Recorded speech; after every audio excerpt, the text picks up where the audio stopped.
তোমার স্বাধীন সফল হলে কেন এখন আমার মা ধর্ষিতা হয়? জবাব দাও। এই জুলাই যোদ্ধারা বলো, তোমার স্বাধীন যদি সফল হয়ে থাকে কেন আমার বোন রাস্তায় নিরাপত্তার সাথে চলতে পারে না? কেন বাবার সামনে মেয়েকে ধর্ষণ করা হয়? কেন স্বামীর সামনে তার স্ত্রীকে ধর্ষণ করা হয়? কেন ব্যবসায়ী নিরাপদে ব্যবসা করতে পারে না? বোঝা গেল তোমার স্বাধীন সফল না। নতুন ভাবে প্রস্তুতি নাও, কাফনের কাপড় কিনে রেডি হও। নতুন আর একটা সফল স্বাধীন করতে হবে। ওই স্বাধীন হবে একমাত্র ইসলামের স্বাধীন। রেডি হয়ে যাও, আর বেশি বেশি বিড়ি টানো। আল্লাহর কাছে দোয়া করো, 5 ওয়াক্ত নামাজ পড়ো, দোয়া করো, হে মালিক বাহাদুরি করিও না। গত শুক্রবার কিন্তু ধাক্কা একটা লেগে গেছে গোটা দেশে, ফাঁকে ফাঁকে কিন্তু মিস কল চলতেছে। একটা বাড়ি মারবে গোটা বাংলাদেশটা ধ্বংস হয়ে যাবে। সুনামি বলে যায় না, খালি মোবাইলে আকাম দেখো। 2004 সালের ইন্দোনেশিয়ার সুনামির ইতিহাস দেখ, ভূমিকম্পের ইতিহাসগুলো দেখো। আমার দেশটা ধ্বংস হতে 1 সেকেন্ডের সময় লাগবে না। রাতের বেলা ঘুমাইবা, ঘুমের মধ্যে দেখবা সমুদ্রের মাঝখানে হাবুডুবু খাইতেছো। শরীয়তপুর জেলার মধ্যে নড়িয়া থানা, হঠাৎ করে একটা গ্রাম মাটির পানির মধ্যে ডুবে গেছে, মাটি বাড়ি শুদ্ধা। আমার মাওলা যদি একটু অর্ডার করে, সাথে সাথে একটা বাড়ি মারবে।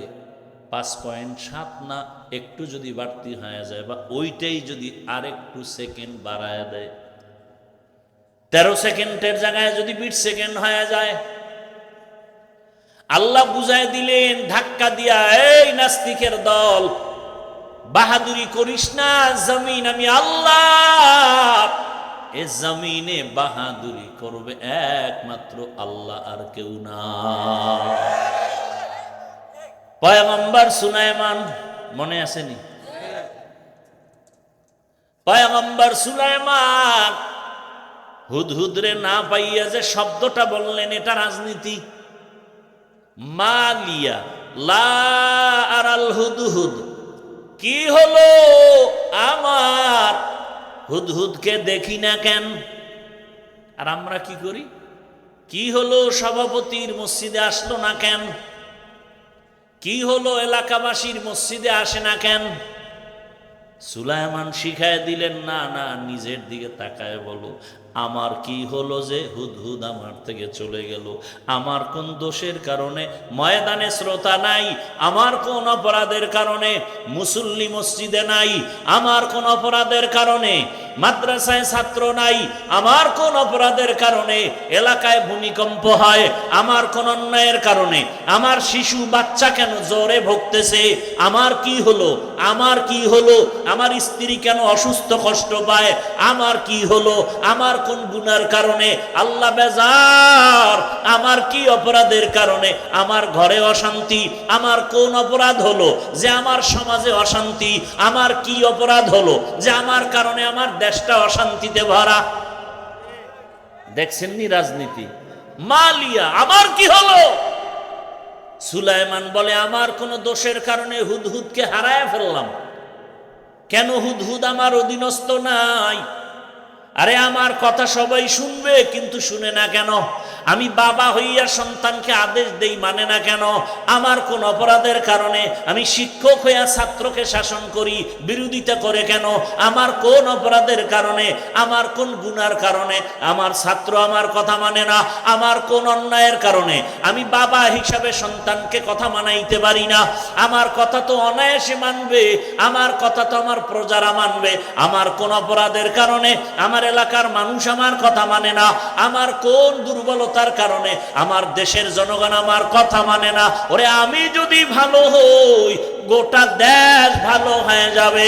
গাছ ভালো, ফল ভালো, আমি বাবা ভালো, সন্তান ভালো, শিক্ষক ভালো, ছাত্র ভালো, পীর ভালো, মুরিদ ভালো, সরকারের ক্ষমতাওয়ালারা ভালো, গোটা দেশ ভালো।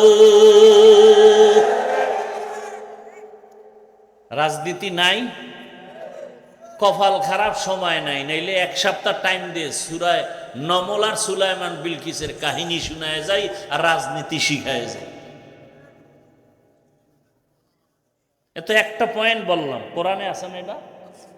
তো মাত্র একটা পয়েন্ট বললাম। বাসুলাইমা দাদে মুলকো সরওয়ারি শুদমতি এ খাতে মশ দেওয়াপুরি। ভাইরা আমার, এখনো সময় আছে, তওবা করেন। আরে পিপিলিকার কথা বলতেছিলাম কোন সূত্র ধইরা? ওই যে ফেরাউনের স্ত্রী আসিয়ার কথার সূত্র ধরে। রহমতের নবী বলেন এই পিপিলিকা আল্লাহর জান্নাতে যাবে। কোথায় যাবে? পিপিলিকা জান্নাতে যাবে, একটা গাভী জান্নাতে যাবে। কি জান্নাতে যাবে? গাভী। ওই গাভীর নামে সূরা আছে, নাম কি? সূরায়ে কেন গাভী জান্নাতে যাবে?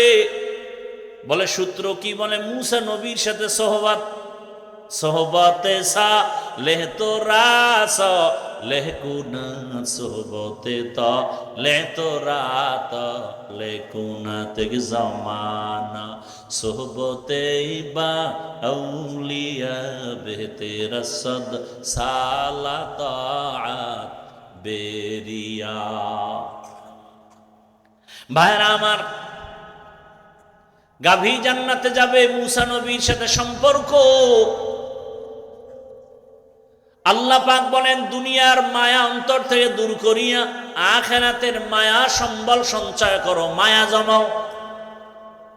বাল তুসিরুনাল হায়াতাদ দুনিয়া ওয়াল আখিরাতু খায়রুন ওয়া আবকা। দুনিয়াটা কিছুই না, বিউটি পার্লারের মতো সৌন্দর্য। রৌদ্র লাগলে নাই কি, বিউটি পার্লারে গিয়া জাম কালাও সানমিয়া হয়ে গেছে, কিন্তু একটু পানি লাগলে শেষ। এই ছবিতে দেখা পাগল হয়ে গেছে না? মোবাইলে তো কালা মানুষের সাদা বানায়, এটা আর এক বিউটি পার্লার। দেখা পাগল হয়ে গেছে। এই ডানা কাটা বড়ি না নিয়ে মরব না, মরলে এক রশিতে। কাছে আসার পর দেখে পুরা চেহারার ভেতরে বরণে ভরা। এখন মাইনকে জিবা আটকে গেছে, উপায় কি? এইবার কয় না, সুযোগ তো আছে, সাইড বিয়া একটা নাইলে ঠকজি, আরো তিনটার দরজা খোলা। কি মাসনা ওয়া সুলাসা ওয়া রুবা। হায় হায়, এরে আমার কলিজার যুবক, দুনিয়ার মায়া অন্তর থেকে দূর করে দাও। তুমি স্কুলে পড়ো, কলেজে পড়ো, চাকরি করো, ব্যবসা করো, ডাক্তার হও, ইঞ্জিনিয়ার হও, প্রফেসর হও। আমি দিল খুলে দোয়া করি তুমি ডাক্তার হও, ইঞ্জিনিয়ার হও, প্রফেসর হও, এসপি হও, ডিসি হও, ওসি হও, বড় ব্যবসায়ী হও, চাকুরিজীবী হও। তবে একটা ছোট দাবি, বেয়াদব হইও না। তোমার ব্যবহারে যেন কোনোদিন আলেম কষ্ট না পায়,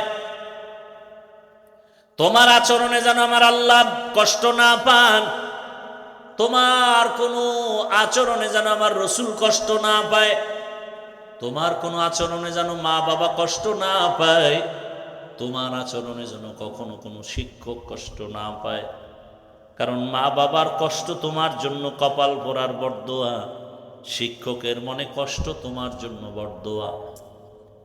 অন্তরে কষ্ট আসার পর একটা নিঃশ্বাস ফেললে তোর জিন্দেগি বরবাদ। মা যদি সন্তানের কথায় কষ্ট পেয়ে, আচরণে কষ্ট পেয়ে, নিঃশ্বাস ফেলে সন্তানের জীবন ধ্বংস। একজন শিক্ষক ছাত্রের উপরে কথায় কষ্ট পেয়ে নিঃশ্বাস ফেললে জীবন ধ্বংস হয়ে যাবে। ওলামায়ে কেরাম যদি কষ্ট পায়, নিঃশ্বাস ফেলে জাতির কপাল পুড়ে যাবে। অতএব বাবা, তুমি স্কুলে পড়ো, কলেজে পড়ো, চাকরি করো, ডাক্তারি পড়ো, ইঞ্জিনিয়ারিং পড়ো, বাধা নাই। আদো বলা ডাক্তার হও, ইঞ্জিনিয়ার হও, প্রফেসর হও। ওরে তোমার মতো কত সন্তান doctor, engineer, professor, RAB, army, police, BDR, OC, DC, SP 5 ওয়াক্ত নামাজ পড়ে নাই। বেশি বয়ানের দরকার নাই, এই কথাটা অন্তরে ঢুকাও যে আমার মতো জেনারেল লাইনের মানুষটা যদি স্কুলে পড়ে, কলেজে পড়ে, নামাজ পড়ে, আমার কপাল কেন খারাপ, আমি কেন পারি না? আমার মতো যদি জেনারেল লাইনের মানুষ চাকরি করে, ব্যবসা করে, নামাজ পড়ে, আমি কেন পারবো না? ও আল্লাহ, তুমি আমারে মাফ করে দেও। জীবনের শখ লাগাইয়া আশা পূরণ করতে গিয়া তো পার্কে কম দৌড়াইলা না, সারা রাত মোবাইল তো কম চালাইলা না। কত রাত্র মোবাইলে গুনাহ করেছ রে যুবক। পার্কে পার্কে কত দৌড়াইলা, দাড়ি কাটলা, নামাজ সারলা, এখনো কি আশা পূরণ হয় নাই? তোমার আশা কি আরো আছে? আরো কত রাত্র তুমি মোবাইল চালাইলে আশা পূরণ হবে বলো? আর কতবার দাড়ি কাটলে, নামাজ সারলে, বেপরদায় পার্কে দৌড়াইলে আশা পূরণ হবে বলো? এবং হায়াতের বাকি আছে কতদিন, তাও তুমি আমাকে বলো। এমন একটা দিন নাই পানির নিচে, গাড়ির নিচে, ঘুমের বিছানায় যুবকের লাশ পাওয়া যায় না। কয়দিন বাঁচবা জানা নাই। ওই ভূমিকম্পে একটু হলো 10 জনের প্রাণ চলে গেল। ও বাবা, তোমাকে আল্লাহ ঘুমের মধ্যে নিতে পারেননি? ঘুমের মধ্যে মরে না কেউ? তুমি যদি চিন্তা করো তাহলে গানের তার কেমনে কানে লাগাও? যদি ভয় করতেছে, যদি এই ঘুমে আমি মরি,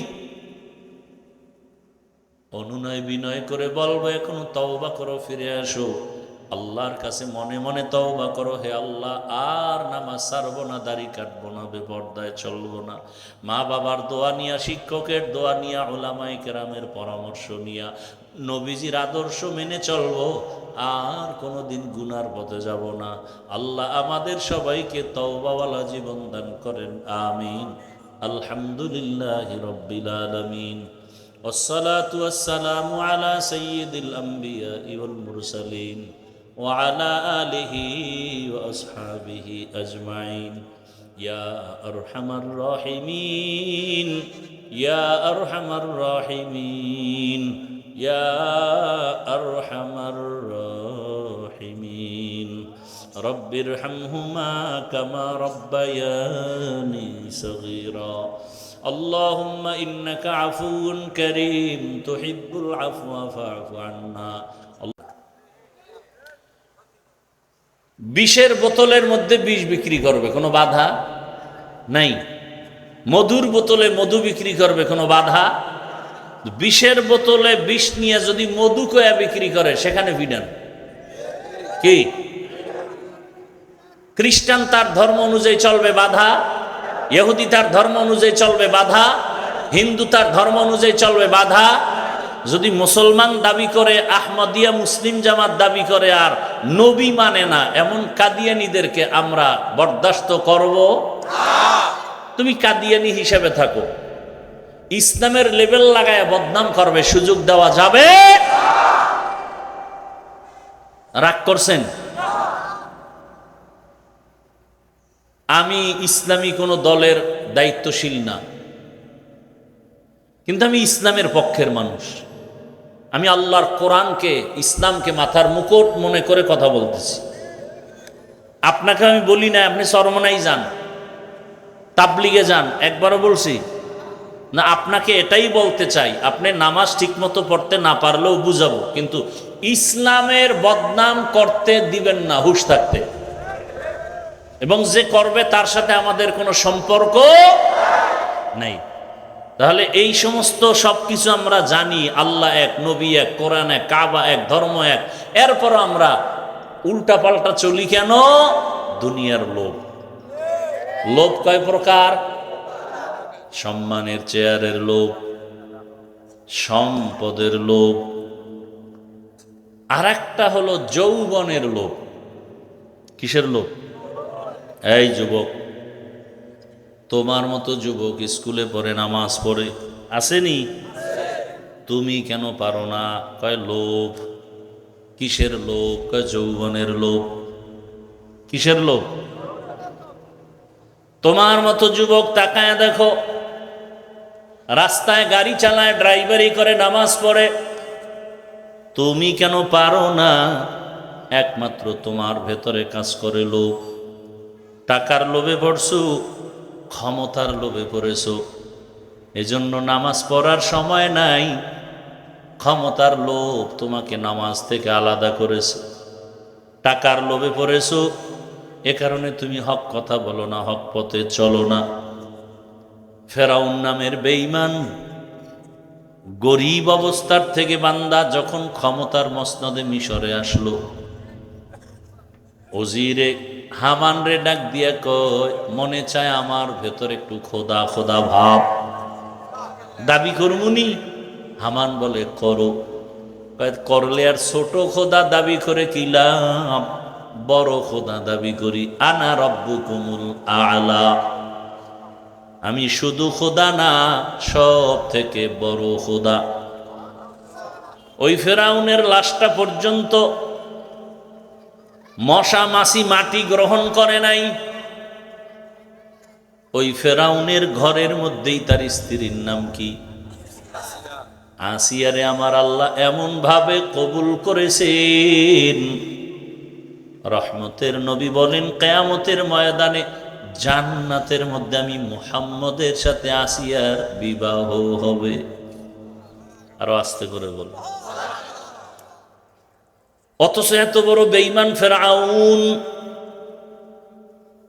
যে আল্লাহর সাথে চ্যালেঞ্জ দিয়া নিজের খোদা দাবি করলো, শুধু খোদা না, সব থেকে বড় খোদা। আর তার ঘরের স্ত্রী আসিয়া এমন আল্লাহর কাছে দামি হয়ে গেছেন, নবীজি বলেন কিয়ামতের ময়দানে জান্নাতের মধ্যে আসিয়ার সাথে আমি মুহাম্মদের বিবাহ হবে। হাসরের মাঠে সব মানুষগুলো উলঙ্গ দাঁড়াবে, নারী পুরুষ উলঙ্গ দাঁড়াবে। সূর্যের গরমে মাটির জমিন তামা হয়ে যাবে। জাহান্নামের আওয়াজ, নবীরা পর্যন্ত কান্না শুরু করবেন। ওই কঠিন সময় জান্নাতের 8টা দরজা খুলিয়া 8 জন ফেরেশতা 4 জন নারীদের ডাকবেন, আসেন জান্নাতের মেহমান খানায়, কোনো হিসাব লাগবে না। কয়জন? 4 জন নারীরে ডাকবেন, কোনো হিসাব নাই, সূর্যের গরম লাগবে না। ওই 4 জন নারীর মধ্যে একজন হবে ফেরাউনের স্ত্রী আসিয়া। এত বড় বেঈমানের ঘরে থাইকা আসিয়া আমার মাওলাকে এত রাজি করে ফেলেছেন। মাওলাকে চেনার একটা সূত্র লাগে। আমি আমার মালিকের কেমন ভাবে চিনলাম? আমার বাবা আল্লাহর মোহাব্বতের বন্ধনে আবদ্ধ, অথবা আপনি বাবাও আল্লাহর পথে নাই, সন্তান আল্লাহর পথে আসছেন কেন? বলে একজন আলেমের সোহবত পেয়েছে, একজন তাবলিগলার বয়ান শুনছে, বহু ডাকাত পর্যন্ত নামাজি হয়ে গেছে। এত বড় বেঈমানের ঘরে, ফেরাউনের ঘরে আসিয়া কেমনে আমার মাওলার আশেকা হয়ে গেল? একমাত্র কারণ মুসা নবীর সোহবত পেয়েছে। মুসা নবী দুনিয়াতে আসবে, ফেরাউন স্বপ্ন দেখা পাগল হয়ে গেল। বলে এই মুসাকে আসতে দেওয়া হবে না, আমার খোদাগিরি নষ্ট করে ফেলবে। মুসা যেন দুনিয়াতে না আসে অ্যালার্ট জারি করে দিল, দুনিয়ার কোন নারীর গর্ভে বাচ্চা আসলে, ছেলে হলেই হত্যা করে ফেল। কিন্তু আমার মালিকের সিদ্ধান্ত, এই বেঈমান আমি মুসারে পাঠাবো, তোর ঘরে রাইখা বড় বানায়া তোরে সোজা করব। বান্দা চাইলে কিছু হয় না, আমার আল্লাহ চাইলে সব হয়। কাদের কুদরত দারি বর কামাল, আন্তা রব্বি আন্তা হাসবি জুল জালাল, তুহি কাদের জলিলুল্লাহ জাহাদার, বহর হালে তুহি মেরা নেগাহদার। ওই ফেরাউনের ঘরে আসিয়া তো দামি হয়ে গেল মুসা নবীর সোহবত। মুসা নবীর একটু সোহবত লাগছে, আল্লাহ পাক জান্নাতের দরজার জন্য তাকে কবুল করে ফেলেছেন। সালেহ আলাইহিস সালাম একজন নবী, তার সোহবত পাইছে একটা উটনি। আল্লাহর কোরআনে ঘটনা আছে, রহমতের নবী বলেন সালেহ আলাইহিস সালামের যুগের উটনি। কওমের লোকেরা এত বাঁকা, নবী সালেহ যখন দাওয়াত দিতেছেন পাহাড়ের পার্শ্বে গিয়া সবাই এক জায়গায় করলো, বলে তোমার মালিকের কিছু কুদরত দেখাও। কি দেখতে চাও? বলে পাহাড়ের পাথরের পাহাড় থেকে একটা উটনি বের করে দেখাও। এতটা তেরা বাঁকা, এত উদ্ভট প্রশ্ন যেগুলো অসম্ভব। সালেহ আলাইহিস সালাম রব্বে কারীমের দরবারে দোয়া করলেন, হে মালিক, আমার কওমের লোকেরা তোমারে আল্লাহ বলে মানতে চায়, তবে তুমি আল্লাহ যে এত ক্ষমতাওয়ালা একটা কুদরত দেখতে চায়, পাথরের পাহাড় থেকে একটা উটনি বের করে দেখাও। সালেহ নবী দোয়া করা মাত্র পাহাড়, দুইটা পাহাড় বড় বড়, ওই দুই পাহাড়ের মাঝখান থেকে একটা উটনি বের হইয়া হাঁটতে হাঁটতে নবীর সামনে হাজির হয়ে গেছে। আল্লাহ শব্দ তার ব্যাপারে বলছেন নাকাতুল্লাহ, আমি আল্লাহর উটনি। শুধু উটনি আসে নাই, গর্বে বাচ্চা। ইরাকের বর্ডার, সৌদি আরবের শেষ জায়গার নাম আল উলা, দেখতে গেছিলাম। সে এক রমজানে মদিনাতুল মুনাওয়ারা থেকে না মক্কা থেকে সাহারি খাইয়া বের হইলাম। দীর্ঘ সময় পাড়ি দিয়া সেখানে গেলাম গাড়ি টেনে। উটনিও আসছে, উটনির পেটে বাচ্চা, বাচ্চা এসে প্রসব করছে। কিন্তু এত বড় বেঈমান সালেহ আলাইহিস সালামের উম্মতেরা আল্লাহকে আর মানে না, নবীরও মানে না, কালেমাও পড়ে নাই। আল্লাহ কয় অন্যায় করার সীমা আছে, সীমা লঙ্ঘন করে ফেলেছে, এখন আর আমি বরদাস্ত করব না। হঠাৎ একটা গাইবি আওয়াজ আসছে, আওয়াজ বিকট একটা আওয়াজ। আওয়াজটা আসছে দুই পাহাড়ের মাঝখানে। ওই আওয়াজে আইসা কওমের সব লোকের কান বন্ধ, সব জাগাত মরে গেছে। কিয়ামতের আগে এরকম ইসরাফিলের আওয়াজ আসবে, সিংহা নিয়ে দাঁড়ানো, ফুৎকার দিবে। আর এই জিন্দা মানুষগুলো হঠাৎ একটা আওয়াজ শুনবে, কঠিন বাড়তেছে, আওয়াজ খালি বাড়তেছে, বাড়তে বাড়তে কান শেষ হয়ে যাবে, মাথা নষ্ট হয়ে যাবে। মানুষগুলো স্ট্রোক করা রোগীর মতো, নেশাগ্রস্তের মতো হেলবে দুলবে, আস্তে বেহুশ হয়ে পড়ে যাবে। সমস্ত জিন্দা মানুষগুলো জাগায় মরে যাবে। দীর্ঘ 40 বছর বৃষ্টি হবে লাগাতার। বৃষ্টির মধ্যে পুরা দুনিয়া সাফ, পুরা জমিন সমান, সমতল ভূমি, চেটিয়াল ময়দান, কিচ্ছু থাকবে না, জমিন পুরা খালি। আবার ফুৎকার দিবেন, এইবার সব মৃত্যু লাশগুলোর মধ্যে রুহ চলে আসবে। এরপরে সব দাঁড়ায় যাবে, হাসরের মাঠ শুরু হয়ে গেছে। জমিনটা হবে হাসরের মাঠ। মক্কার পার্শ্বে আরাফার ময়দান হবে, আল্লাহর স্টেজ, বিচারালয়, আদালত। অথবা সিরিয়ার জমিন হবে আল্লাহর বিচারালয়, আদালত। ওই সালেহ আলাইহিস সালামের সাথে উটনির সোহবত আছে, তো সালেহ আলাইহিস সালামের বরকতে রহমতের নবী বলছেন ওই উটনি জান্নাতে যাবে। উটনি জান্নাতে যাওয়ার কাম কি? কোনো ফায়দা নাই। যাবে কেন? আল্লাহ দেখায় সৎসঙ্গে। বলেন না কেন? আপনাদের কষ্ট হইতেছে। সৎসঙ্গে স্বর্গবাস। পয়গম্বর সুলাইমান আলাইহিস সালাম একদিকে জগৎ বিখ্যাত একজন পয়গম্বর নবী, অন্যদিকে রাষ্ট্র পরিচালক, গোটা দুনিয়ার একজন পরিচালক। আল্লাহর কুদরতের সিংহাসন মদিনাতুল মুনাওয়ারা থেকে 9 মাইল উপরে সুলাইমান পয়গম্বরের সিংহাসন। মুলকে সাবা পেরিয়ে যাচ্ছে মদিনার উপর দিয়া। হঠাৎ পয়গম্বর সুলাইমান জমিন থেকে 9 মাইল উপরে সিংহাসনে বসে জমিনের গর্তের পিপিলিকার আওয়াজ কানে শুনছে। পিপিলিকা বয়ান করতেছে, ইয়া আইয়ুহান নামলু দুখুলু মাসাকিনাকুম, এই আমার জাতিরা তাড়াতাড়ি গর্তের মধ্যে প্রবেশ করো।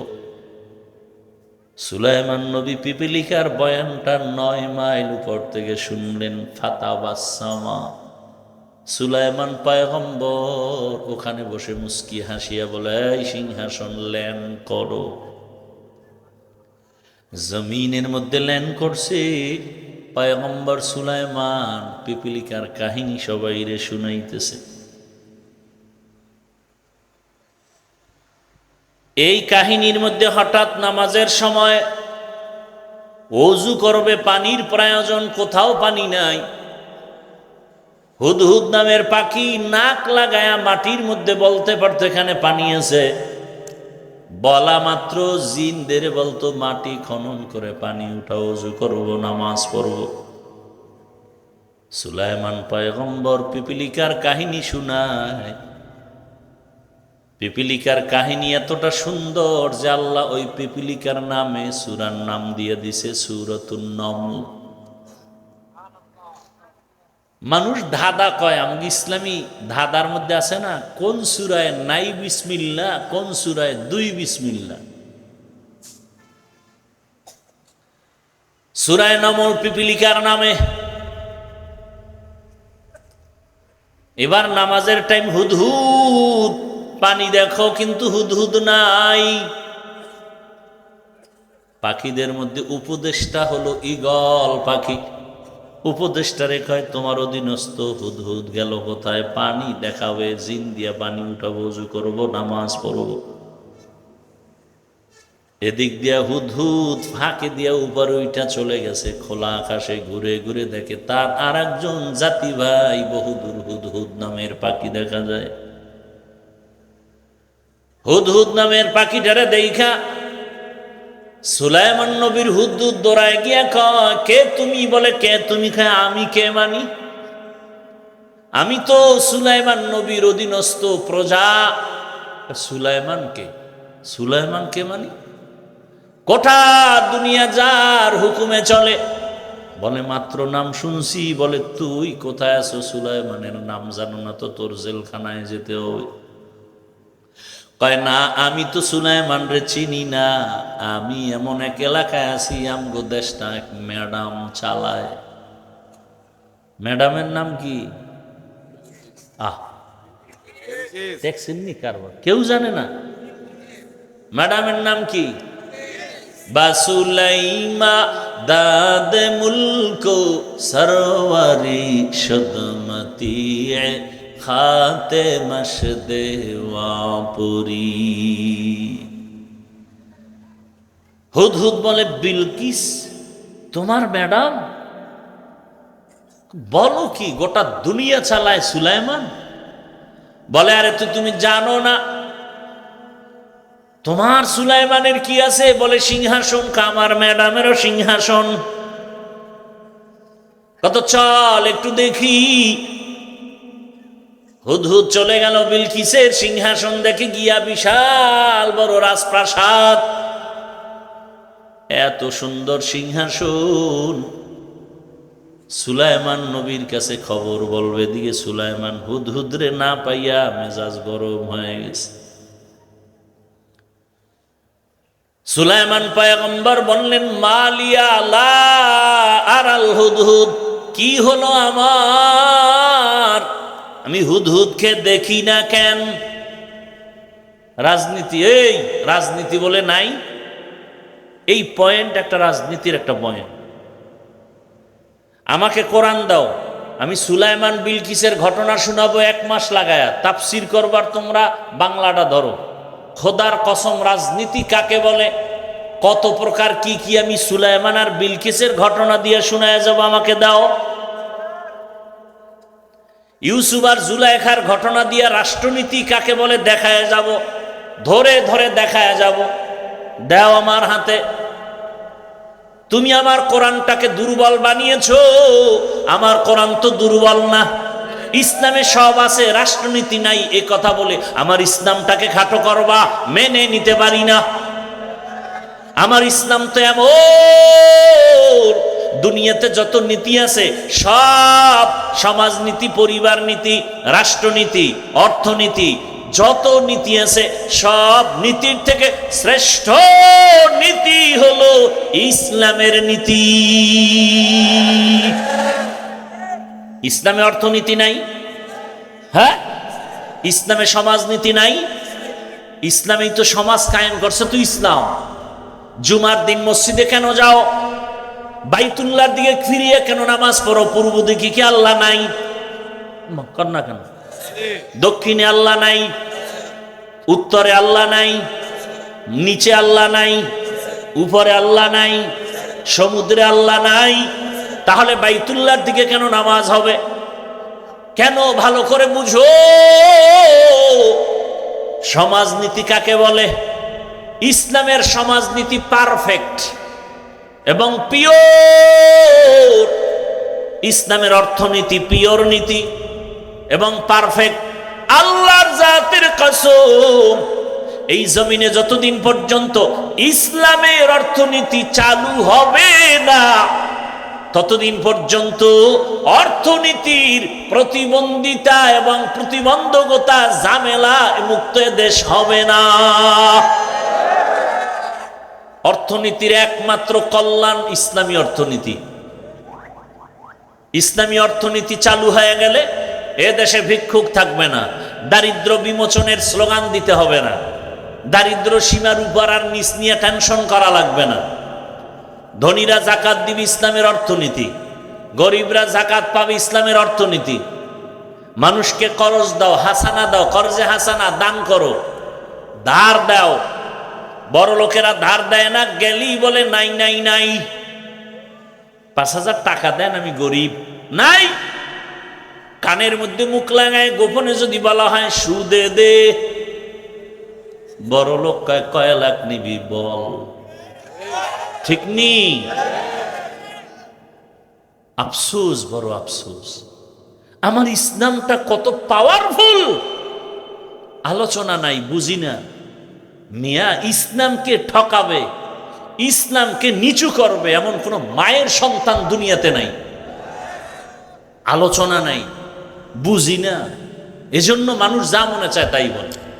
পৃথিবীর শ্রেষ্ঠ অর্থনীতি ইসলামী অর্থনীতি, পৃথিবীর শ্রেষ্ঠ রাষ্ট্রনীতি ইসলামী রাষ্ট্রনীতি, পৃথিবীর শ্রেষ্ঠ পরিবার নীতি ইসলামী পরিবার নীতি। কি না আছে আমার আল্লাহর দ্বীনের মধ্যে, কোরআনের মধ্যে, ইসলামের মধ্যে? হ্যাঁ, ইসলামে পেট নীতি নাই, দুর্নীতি নাই, ইসলামের মধ্যে মিথ্যা নাই, কারো উপরে জুলুম করা, ডাকাতি, চুরি নাই। এই জন্য সব চোর, সব ডাকাত, সব দুর্নীতিবাজ ইসলাম চায় না। ইসলাম যারা চায় না, খুঁজে দেখবেন সবগুলো ডাকাত, সবগুলো চোর। ইসলাম যারা চায় না, খুঁজেই দেখবেন ওরা সবগুলো দুর্নীতিবাজ। কারণ জানি ইসলাম আসলে চুরি করা যাবে না, ইসলাম আসলে দুর্নীতি করা যাবে না। এজন্য চোর ডাকাতের মাথা গরম, ইসলাম আসতে দেওয়া যাবে না। হ্যাঁ, রাতের আলো, চাঁদের আলো দেখলে খুশি ব্যবসায়ীরা, না চোরে খুশি নি। চোরে খালি তসবিহ দোয়া এনুস পরে, আল্লাহ জীবনে চাঁদ না উঠত, ঠিক নি? জিন্দেগি মে বন্দেগি তু করনা হে, जिंदगी में बंदगी तू करना है, जिंदगी बे बंदगी शर्मिंदा है, জিন্দেগি বে বন্দেগি শর্মিন। আমাদের ইমান এত দুর্বল যে আমরা কোরআন হাদিসের কথা বলি, আপনি মানতে পারেন না, এটা আফসোস থাকবে না? তা তো নাই, বরং কইলাম কে মাথা গরম হয়ে গেছে। এত বড় নিমক হারাম, কইলাম কা হে ওইটা মানতে পারে না। আপনি মানতে পারেন না ভিন্ন, কিন্তু আপনি আফসুস করবেন যে আরে হুজুরে তো ঠিকই বলল, আমি তো মানতে পারি না, এটা আফসুস। আফসুস না করে উল্টা বিরোধিতা করেন। দেখেন আমি যে বয়ানগুলো করলাম কোন দলের পক্ষ নিয়ে করছি? হ্যাঁ, ইসলামের পক্ষে বলছি। কথা বলেন না? ঠিকই এইভাবে কথাগুলো যদি আগামী শুক্রবার কোন জুমার খতিব সাহেব মসজিদে চালু করে, যে হাফিজ ভাইয়ের মতো একটা ধাক্কা দিয়ে দেখি, কি কমিটি বলবে 1 মাসের ছুটি। কথা ঠিক নেই কেন? বলে শিয়ালের হাতে মুরগি আমানত। কার হাতে? শিয়ালের হাতে মুরগি আমানত কয়দিন থাকে? 3 দিন। শিয়ালের কাছে মুরগি আমানত দিলে যা হয়, দুর্নীতিবাজ, চাঁদাবাজ, ঘুষখোর, মদখোর, এদের হাতে মাদ্রাসা মসজিদ আর ধর্মের চাবি দিলে তাই হবে। दुनिया में हो दुनिया का तलबगार ना हो, बाजार से गुजर हो खरीदार ना हो। ये दुनिया एक मिसले कागज फूल है, ये दुनिया एक मिसले कागज फूल है। जिंदगी में बंदगी तू करना है, जिंदगी बे बंदगी शर्मिंदा है, जिंदगी बे बंदगी शर्मिंदा है। এ লঙ্গির ভিতরে গোবর লাগছে, গোবর। গোবর চিনেননি? লঙ্গির ভেতরে গোবর লাগার পরে পাক না না পাক? পাক করার জন্য কি লাগবে বলেন না কেন? আন্দাজে একটা বলেন, কি লাগবে? পানি লাগবে। কি লাগবে? এখন অচেনা পথ, লঙ্গির ভিতরে গোবর লাগছে, পানি কই পাই খুঁজতে খুঁজতে আধা ঘন্টায় পানি নাই, ঘাম বয়ে বয়ে জিমাইতেছে। একজনে এক, ভাই তুমি এত পরেশান কেন? কয় লঙ্গির ভিতরে গোবর লাগছে, পানি পাই না। তুমি কি পাগল নাকি? তোমার কাছেই তো পানি মজুদ। কি তোমার কাছেই তো স্পেশাল পানি আছে, নাম কি? পেশাব। ওই পানি দিয়ে ধুয়ে নাও। আহা, মগা তুই আধা ঘন্টা আগে কইছিলি, আধা ঘন্টা আগে যদি বুদ্ধি দিতি এত পেরেশান কেন হইলাম? ওই বোকা প্রস্রাব দিয়া লঙ্গির গোবরটা যখন ধুয়ে ফেলছে, পবিত্র হলো কি হইছে? বরং নাপাক আরো ছড়ায় গেল। আমার ঘরটা নাপাক, আমার এই নিমসার এলাকা নাপাক, ময়লা। এখন যদি আমি একজন চরিত্রহীন ঘুষখোর, মদ খাইয়া টাল হয়ে থাকে, মদ পান করে রাতের বেলা বৌরে মা কয়, এমন একজন চরিত্রহীন দুর্নীতিবাজের যদি কামগো নিমসারটারে পবিত্র বানায় দাও, তাহলে পবিত্র হবে না, নিমসার আরো আরো নাপাক হয়ে যাবে। তুকু যাও সুন্নতে আহমদ কুজা বা মুহাম্মদ কৈবুয়াদ নিসবতুনা মান আহাব্বা সুন্নতি কৌলে রসুল মজদায়ে কা নামাই হাম কুন কবুল। এ জুলাই যোদ্ধারা, পরাজিত সৈনিক,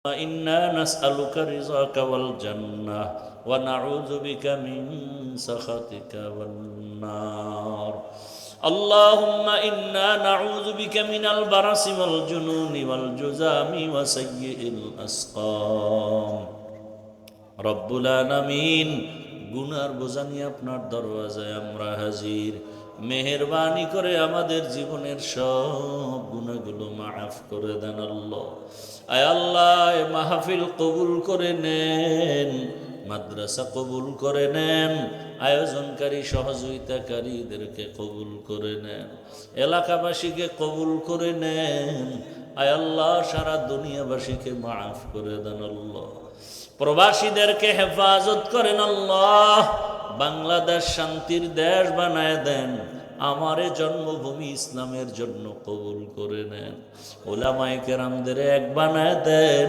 অন্তরের নেফাকি দূর করে দেন আল্লাহ দুনিয়ার লোভ থেকে হেফাজত করেন আয় আল্লাহ মা বোনদের আবেদা পর্দাওয়ালা বানায় দেন সন্তানগুলো নেককার বানায় দেন ও দয়ার মালিক যারা লেখাপড়া করে পরীক্ষার্থী কামিয়াবি দান করেন দয়ার আল্লাহ 5 ওয়াক্ত নামাজি বানায় দেন আমার কলিজার যুবকদের দ্বীনের খাদেম বানায় দেন মোবাইলের গুনাহ থেকে হেফাজত করেন আল্লাহ দিলের নেক আশা পুরায় দেন আপনার খাস ওলিদের বন্ধু বানায় দেন আয় আল্লাহ পরস্পরে মোহাব্বত বাড়ায় দেন আয় আল্লাহ জাহিরি